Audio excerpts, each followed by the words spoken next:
வாங்கி யூஸ் பண்ணேன். சாம்பார் ரொம்பவே நல்லா இருக்கு. 7 வகையான தோசை மாவும் இருக்கு. அது மார்னிங் டிஃபனுக்கு குழந்தைக்கு ரொம்ப யூஸ்ஃபுல்லா இருக்கு. இந்த சாம்பார் பொடி இது பாருங்களேன், எவ்வளோ ஃபென்டாஸ்டிக்காக இருக்குது. நீங்கள் இதை வச்சு சாம்பார் வச்சிங்கன்னு வச்சுக்கோங்களேன், சூப்பராக இருக்கும். அன்னன்னி ஆர்டரை அன்னன்னைக்கு அரைச்சி அப்படியே டெலிவரி கொடுக்குறோம். பிரத்யேகமாக உங்களுக்காகவே தனித்தன்மையோடு தயாரிக்கப்படுது. கண்டிப்பாக நீங்கள் ஆர்டர் பண்ணி இதை டேஸ்ட் பண்ணும்போது நீங்களே இதை உணருவீங்க. என் அன்பு வணக்கம். இந்த ஃப்ராங்கிக்கு நம்ம முதல்ல ஒரு வெங்காயத்தை நல்லா பொடி பொடியாக வெட்டிக்கலாம்.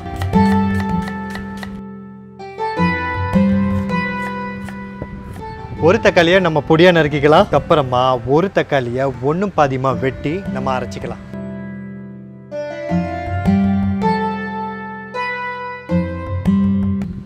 இப்போ நம்ம ஃபில்லிங்கை ரெடி பண்ணிக்கலாம். 1 டேபிள் ஸ்பூன் எண்ணெய் சேர்த்துக்கிறேன். எண்ணெய் நல்லா காஞ்சிருச்சு. இப்போ வெட்டி வச்ச வெங்காயத்தை சேர்த்துக்கலாம். வெங்காயம் லேசாக வதங்கினா போதும். இப்போ வெட்டி வச்சிருந்த தக்காளியும் அரைச்சி வச்ச தக்காளியும் சேர்த்துக்கலாம்.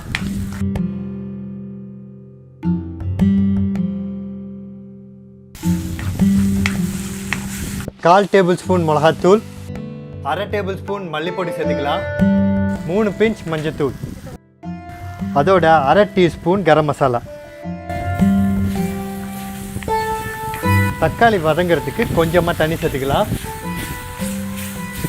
Teaspoon dry mango powder, 1 teaspoon chaat masala, 1/4 teaspoon garam masala, 1/2 teaspoon மல்லித்தூள், 1/4 டீஸ்பூன் மிளகாத்தூள். இதை நல்லா நம்ம மிக்ஸ் பண்ணிக்கலாம். இதோட ரொம்ப கொஞ்சமாக உப்பு சேர்த்துக்கலாம். 200 கிராம் பன்னீரை நம்ம கார்ன்ஃப்ளவரால் கோட் பண்ணி ஃப்ரை பண்ணிக்கலாம். 200 கிராம் பன்னீரை நான் எப்படி கண்டுபிடிக்கிறது, எப்படி அளவுறது பார்க்குறது? ரொம்ப ஈஸி. எல்லா கடைகள்லையுமே 200 கிராம் பேக்கெட் பன்னீர் கிடைக்குது. அதை வாங்கி கட் பண்ணி யூஸ் பண்ணிக்கோங்க. ஸோ நான் 1/2 டேபிள் ஸ்பூன் கார்ன்ஃப்ளவர் யூஸ் பண்ணி நம்ம கோட் பண்ணி ஃப்ரை பண்ணிக்கலாம்.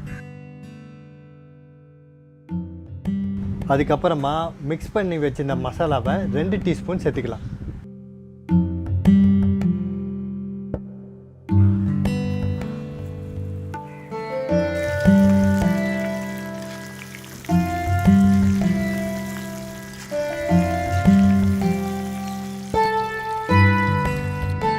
ஃபில்லிங் கிரேவி சூப்பராக ரெடி ஆகிடுச்சு. இதை நம்ம தனியாக எடுத்து வச்சுக்கலாம்.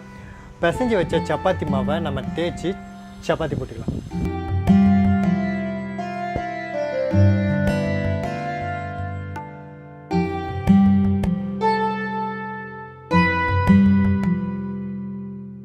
ஒரு வெங்காயம், ஒரு தக்காளியை நான் நீல நிலமாக வெட்டிக்கலாம்.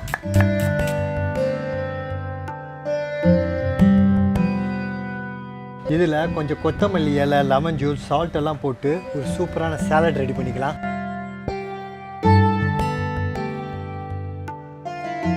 இப்போ வறுத்து வச்ச பன்னீரை நம்ம ஃபில்லிங் கிரேவியில் நம்ம சேர்த்துக்கலாம்.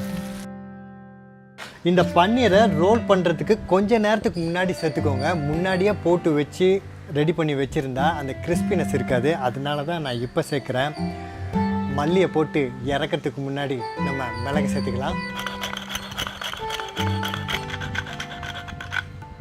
மிளகு நம்ம தினசரி உணவில் சேர்க்கும்போது நம்ம ஆரோக்கியத்துக்கு ரொம்ப ரொம்ப நல்லது. மிளகோட வரலாறும் சிறப்பும் மருத்துவ குணமும் அற்புதமானது. அதெல்லாம் என்னன்னு தெரிஞ்சுக்கணுமா? கீழே டிஸ்கிரிப்ஷன் பாக்ஸில் ஒயம் ஆடிங் பிளாக் பெப்பர்ன்ற வீடியோ லிங்க் இருக்குது. கிளிக் பண்ணி பாருங்கள். சுட சுட சப்பாத்தி, ஃப்ராங்கி ஃபில்லிங், சாலட் எல்லாம் அட்டகாசமாக ரெடியாக இருக்குது. இதை ரோல் பண்ண வேண்டியது தான் பாக்கி. சம்டைம்ஸ் நம்ம வீட்டில் சப்பாத்தி மிஞ்சிரும். அதை கூட இந்த மாதிரி ரோல் பண்ணலாம். அந்த சப்பாத்தியை, பழைய சப்பாத்தியை எப்படி ஹீட் பண்ணுறது பார்க்கலாமா? கொஞ்சமாக தண்ணி தெளித்து சப்பாத்தியை சூடு பண்ணிக்கலாம். நீங்கள் வச்சுக்கோங்க, இல்லைனா கூட அப்படியே பண்ணிக்கலாம். அதுக்கப்புறம் இது மேலே போட்டு பண்ண அந்த ஃப்ராங்கி மசாலாவை நல்ல ஈவனாக சப்பாத்தி முழுக்கமாக போட்டுக்கலாம். போட்டுட்டு பண்ண சாலடை கொஞ்சமாக அதுக்கு மேலே வச்சுட்டு அதுக்கு மேலே ஃபில்லிங்கை வச்சுக்கலாம். அப்புறம் அப்படியே ரோல் பண்ணிக்க வேண்டியது தான். முதல்ல சப்பாத்தியை மட்டும் ரோல் பண்ணிக்கலாம். அதுக்கப்புறமா